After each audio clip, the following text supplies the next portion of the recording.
नमस्कार दोस्तों, इस वीडियो में हम IC38 बुक का अध्याय 4 डिस्कस करेंगे।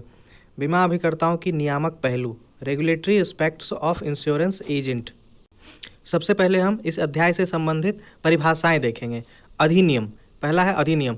अधिनियम का तात्पर्य यहाँ बीमा अधिनियम 1938 से है। बीमा अधिनियम 1938 का धारा 4 से अभिप्रेरित है।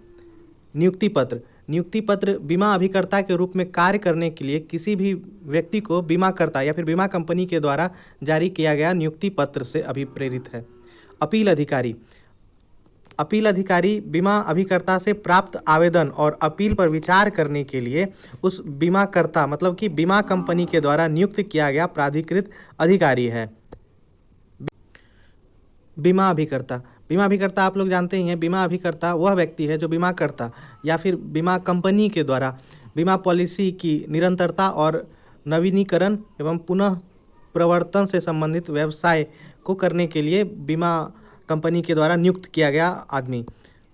पांचवा है प्राधिकरण। यहाँ पर प्राधिकरण का तात्पर्य बीमा विनियामक और विकास प्राधिकरण IRDA से है, जिसका कि एक्ट 1999 में आया था।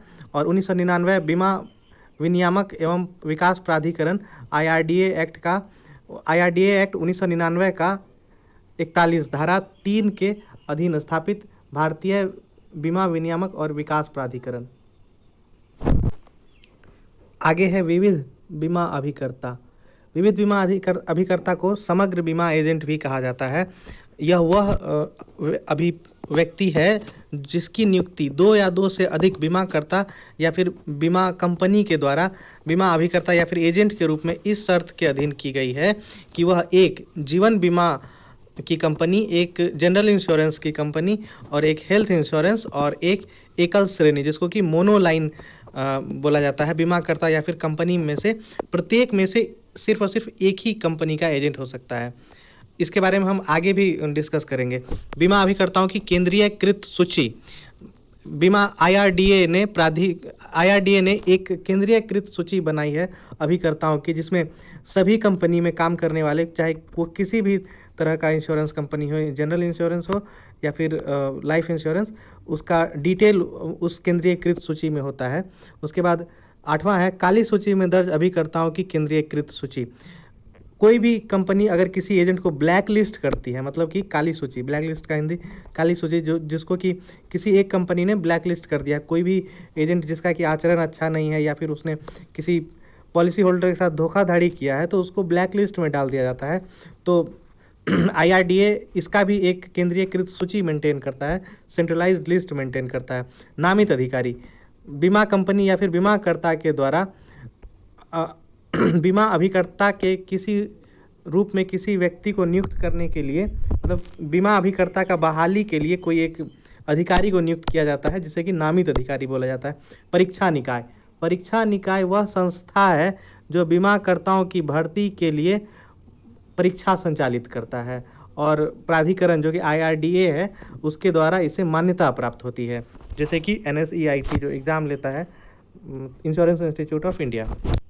अब आगे है बीमा अभिकर्ता की नियुक्ति कैसे होती है। बीमा अभिकर्ताओं की नियुक्ति हम ये डिस्कस करेंगे। सबसे पहले आवेदक, कोई भी व्यक्ति जो बीमा अभिकर्ता बनने में इच्छुक होगा, वो आवेदक होगा, वो फॉर्म A1 नामित अधिकारी को प्रस्तुत करेगा। नॉमिनेटेड ऑफिसर, जो इंश्योरेंस कंपनी के द्वारा नॉमिनेटेड ऑफिसर होगा, उसको प्रस्तुत करेगा। उसके बाद नामित अधिकारी उसका आवेदन को सत्यापित करेगा, पेन डिटेल का वेरिफिकेशन करेगा और उसके ट्रेनिंग प्रमाण पत्र का वेरिफिकेशन करेगा। अब उसके बाद ये भी इंश्योर करेगा कि वह व्यक्ति जीवन बीमा, सामान्य बीमा, स्वास्थ्य बीमा, मोनोलाइन बीमाकर्ता जो बीमा कंपनी है में से किसी में एक से अधिक में नियुक्त नहीं है। मतलब कि कोई भी व्यक्ति अगर किसी LIC में एजेंट बनने के लिए इच्छुक है तो वो बीमा जो नामित अधिकारी है वो ये इंश्योर करेगा कहीं वो SBI लाइफ का एजेंट पहले से तो नहीं है, क्योंकि आप किसी लाइफ इंश्योरेंस के सिर्फ और सिर्फ एक कंपनी में बीमा अभिकर्ता बन सकते हैं, या फिर लाइफ इंश्योरेंस के एक कंपनी के साथ जनरल इंश्योरेंस का एक कंपनी में बीमा अभिकर्ता बन सकते हैं, और हेल्थ इंश्योरेंस का एक कंपनी में बीमा अभिकर्ता बन सकते हैं, और मोनोलाइन बीमाकर्ता या फिर बीमा कंपनी में सिर्फ एक कंपनी बीमा अभिकर्ता बन सकते हैं, जिसे कि समग्र बीमा एजेंट या फिर कंपोजिट बीमा एजेंट भी बोला जाता है। उसके बाद ये भी इंश्योर करेगा कि वो ब्लैक लिस्टेड सूची में नहीं है। ठीक है, इसके आगे है आप बीमा अधिनियम 1938 के तरह, यही नामित अधिकारी ही बीमा अधिनियम 1938 के तहत विनियम 4.2 और 4.4 को पूरा करता है कि नहीं। आवेदक इस दोनों बीमा अधिनियम 1938 के विनियम 4.2 और 4.4 को पूरा करता है कि नहीं। उसके बाद धारा 42 की बीमा अधिनियम 1938 के धारा 42 की उपधारा 3 की आहर्ता से युक्त नहीं है। उपधारा 3 में जो भी चीज़ डिटेल दिया हुआ है उससे युक्त नहीं है। उसके बाद नियुक्ति शर्त निर्धारण होता है, जो भी कंपनी का टारगेट या फिर स्पेसिफिक टर्म्स एंड कंडीशन होता है वो डिसाइड होता है और वो बीमा एजेंट को बताया जाता है। फिर उसके बाद जो है नियुक्ति पत्र, बीमा कंपनी के द्वारा नियुक्ति पत्र जारी किया जाता है नामित अधिकारी के द्वारा। आगे हम डिस्कस करेंगे बीमाकर्ता द्वारा या फिर बीमा कंपनी के द्वारा विविध बीमा अभिकर्ता की नियुक्ति, कंपोजिट एजेंट जिसे कहा जाता है या फिर समग्र एजेंट। तो विविध बीमा एजेंट के रूप में अभियुक्ति की अपेक्षा रखने वाला आवेदक एक जीवन बीमा, एक साधारण बीमा जनरल इंश्योरेंस, स्वास्थ्य बीमाकर्ता या फिर एकल श्रेणी के बीमाकर्ता जैसी कंपनी में नामित अधिकारी को फॉर्म 1B भरेगा।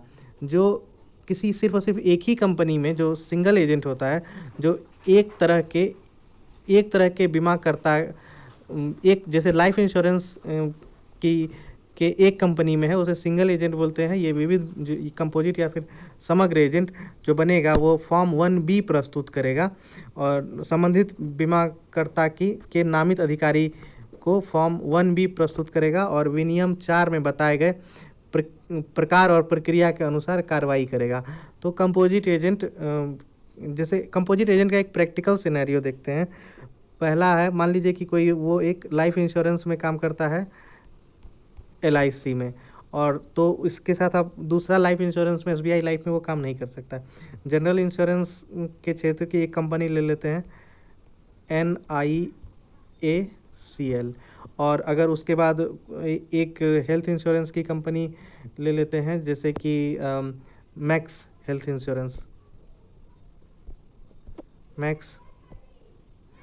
इंश्योरेंस। तो वो अगर किन्हीं के पास ये जो LIC में भी एजेंट है, NIACL का भी एजेंट है और मैक्स हेल्थ इंश्योरेंस का भी एजेंट है, तो वो एक समग्र एजेंट कहलाएगा। या फिर इसमें एक कंपनी मिसिंग है जो मोनोलाइन एकल श्रेणी के बीमा करता है, जो ये मिसिंग है। तो एक अब आगे है बीमा अभिकर्ता के रूप में कार्य करने के लिए अनर्हता। बीमा अभिकर्ता के रूप में कार्य करने के लिए क्या योग्यताओं की ज़रूरत है।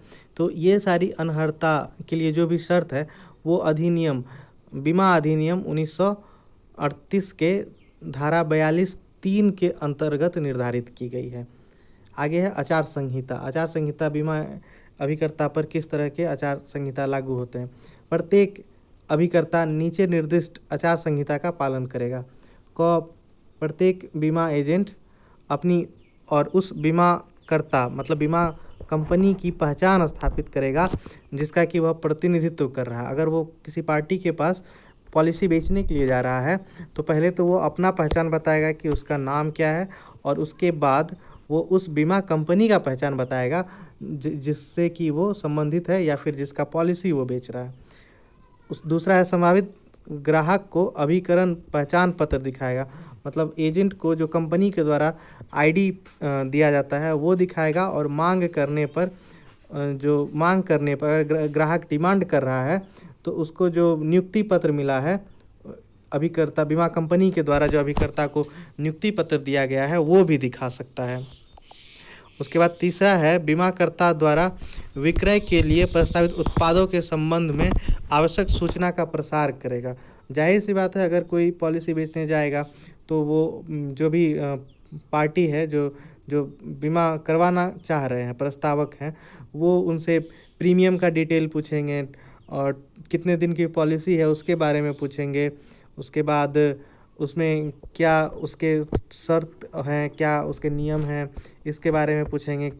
कितनी मैच्योरिटी अमाउंट उसे क्या मिलेगी, ये सारी जानकारी एजेंट को होनी चाहिए। IC 38 बुक में अध्याय 4 में कोई क्वेश्चन आंसर नहीं दिया हुआ है। इसमें कुछ डेफिनेशन है और कुछ टर्म्स एक्सप्लेन किए गए हैं बस। इसमें कोई भी क्वेश्चन आंसर नहीं दिया गया है, लेकिन एग्ज़ाम में इस एक्सरसाइज लेसन से क्वेश्चंस आते हैं। जैसे कि समग्र बीमा एजेंट क्या होता है, तो उस पे रिलेटेड एक क्वेश्चन आपको आ सकता है, या फिर केंद्रीयकृत सूची के बारे में, या फिर ब्लैक लिस्टेड एजेंट की सूची के बारे में क्वेश्चन एक आध आते हैं एग्जाम में।